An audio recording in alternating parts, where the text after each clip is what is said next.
दोस्तों, कैसे हैं आप सभी लोग। आज की इस वीडियो में आप सभी का स्वागत है। कक्षा 10 गणित।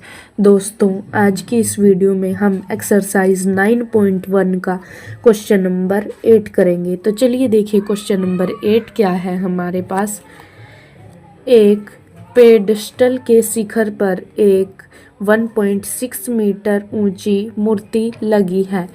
भूमि के एक बिंदु से मूर्ति के शिखर का उन्नयन कोण 60 डिग्री है और बिंदु से पेडस्टल के शिखर का उन्नयन कोण 45 डिग्री है। पेडस्टल की ऊंचाई ज्ञात कीजिए। हमें पेडस्टल दिया हुआ है जिसके ऊपर एक 1.6 मीटर ऊंची मूर्ति लगी है और भूमि के बिंदु से मूर्ति के शिखर पर कोण बन रहा है 60 डिग्री और पेडस्टल के शिखर का कोण 45 डिग्री है। हमें पेडस्टल की ऊंचाई ज्ञात करनी है। तो चलिए अब हम इसको हल करते हैं। यहाँ पर हमने रेखा चित्र बना लिया है जो हमारे पास है ए बी और यहाँ पर है हमारे पास सी और ये डी। ये है हमारे पास बेस। ये हमारे पास है पेडस्टल जो कि हमने ए बी मानना है, इसको हम एक्स मान लेंगे और इसके ऊपर मूर्ति है जो वो 1.6 मीटर ऊंची है। अब हम यहाँ पर लिखेंगे मान लिया A B is equal to X metre pedestal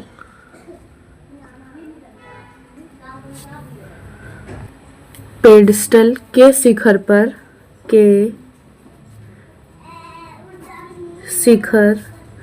पर ये हमारे पास 1.6 मीटर है। ये है हमारे पास B C is equal to 1.6 metre. एक मूर्ति लगी है। भूमि के एक बिंदु डी से मूर्ति के शिखर का उन्नयन कोण जो कि है हमारे पास 60 डिग्री और ये है हमारे पास 45 डिग्री।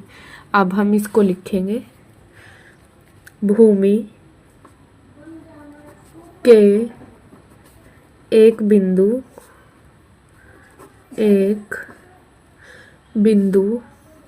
डी से मूर्ति के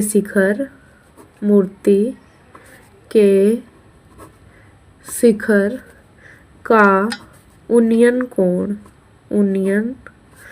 कोण कितना है जो कि सी डी ए है।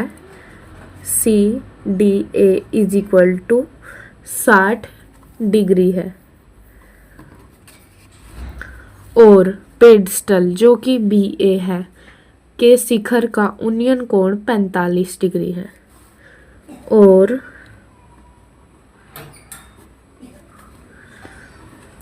पेडस्टल के शिखर का उन्नयन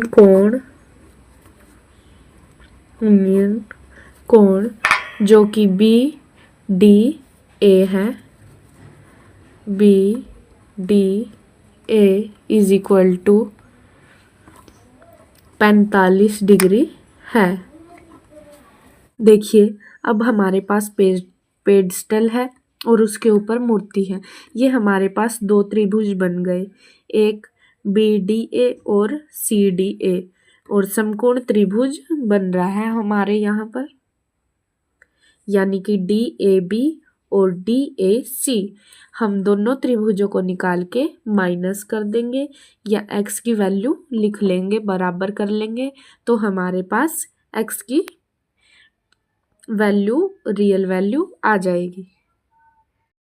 अब देखिए हमारे पास बेस और परपेंडिकुलर टेंजेंट थीटा में होते हैं तो हम यहाँ पर लिखेंगे tangent theta is equal to perpendicular divided by base. Tangent theta.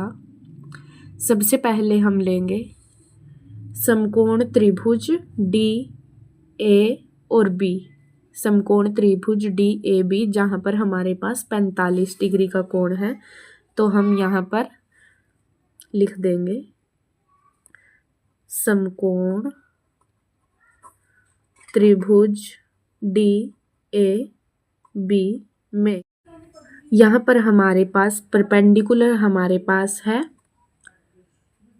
A B और बेस है हमारे पास डी ए। थीटा की वैल्यू हमारे पास है 45 डिग्री, टेंजेंट 45 डिग्री, और ए बी हमारे पास है एक्स और डिवाइड में डी ए। टेंजेंट 45 हमारे पास 1 होता है, x divide by D A. D A is equal to x, ये हमारे पास फर्स्ट इक्वेशन होगी। उसके बाद आता है हमारे पास समकोण त्रिभुज डी ए सी। अब हम यहाँ पर लिखेंगे समकोण त्रिभुज डी ए सी में tangent theta is equal to perpendicular divided by base. Tangent theta की वैल्यू अब हमारे पास है 60 डिग्री और परपेंडिकुलर है हमारे पास ए सी, बेस है हमारे पास डी ए। टेंजेंट 60 डिग्री होता है हमारे पास √3, ए सी हमारे पास है 1.6 प्लस एक्स और डी ए यहाँ पर हमारे पास है √3। डी ए हमारे पास इस तरफ है तो ये यहाँ पर √3 के पास मल्टीप्लाई में आ जाएगा। √3 D A is equal to 1.6 plus x, D A is equal to 1.6 plus x divide by √3। यहाँ पर हमारे पास सेकंड इक्वेशन आ गई। देखिए यहाँ पर भी हमारे पास डी ए की वैल्यू आई है और यहाँ पर भी हमारे पास डी ए की वैल्यू आई है। हम इन दोनों को बराबर रख लेंगे तो हमारे पास एक्स की वैल्यू आ जाएगी, समीकरण 1 और समीकरण 2 को। अब हम यहाँ पर लिखेंगे समीकरण 1 और 2 को रखने पर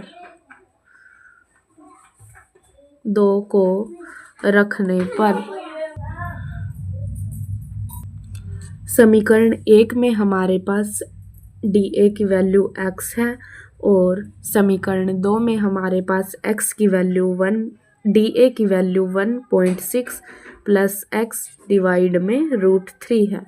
इन दोनों को हम बराबर करेंगे तो अब हमारे पास x की वैल्यू आ जाएगी। √3 इस तरफ डिवाइड में है, यहाँ पर जाएगा तो मल्टीप्लाई में हो जाएगा, is equal to 1.6 plus x √3x, और यहाँ पर प्लस में x है, इस तरफ जाएगा इक्वल टू के इस तरफ तो माइनस का हो जाएगा, यानी कि √3x minus x is equal to 1.6। यहाँ पर हमारे पास x है जो वो कॉमन आ जाएगा, अंदर बचेगा √3 माइनस 1 इज इक्वल टू 1.6। अब यहाँ पर हमारे पास x is equal to √3 minus 1, ये हमारे पास मल्टीप्लाई में है तो हमारे पास इस तरफ डिवाइड में आ जाएगा, 1.6 डिवाइड में √3 माइनस 1, ये हमारे पास √3 है जो वो डिवाइड में आया है तो हम इसका परिमेयकरण कर देंगे जिससे ये कैंसिल हो जाएगा। अब हम यहाँ पर लिखेंगे मल्टीप्लाई √3 प्लस 1, जो नीचे हमारे पास साइन होगा वो चेंज हो जाएगा, √3 प्लस 1, यहाँ पर हमारे पास आएगा 1.6 इंटू √3 प्लस 1 और नीचे हमारे पास आएगा √3 माइनस 1 √3 प्लस 1, यानी कि a प्लस बी और a माइनस बी का फॉर्मूला। तो ये हमारे पास होता है a का स्क्वायर और प्लस में b का स्क्वायर। √3 का स्क्वायर करेंगे तो 3 और 1 का स्क्वायर करेंगे तो 1, ये हमारे पास 3 - 1 2 हो जाएगा, यानी कि x is equal to 1.6 into √3 + 1 और डिवाइड में 2। 2 से हम 1.6 को कैंसिल करेंगे तो 0.8 आएगा। तो x की वैल्यू हमारे पास आ जाएगी 0.8 इंटू √3 + 1 मीटर। ये हमारे पास पेडस्टल की ऊंचाई आ गई। अब हम यहाँ पर लिखेंगे अतः पेडस्टल की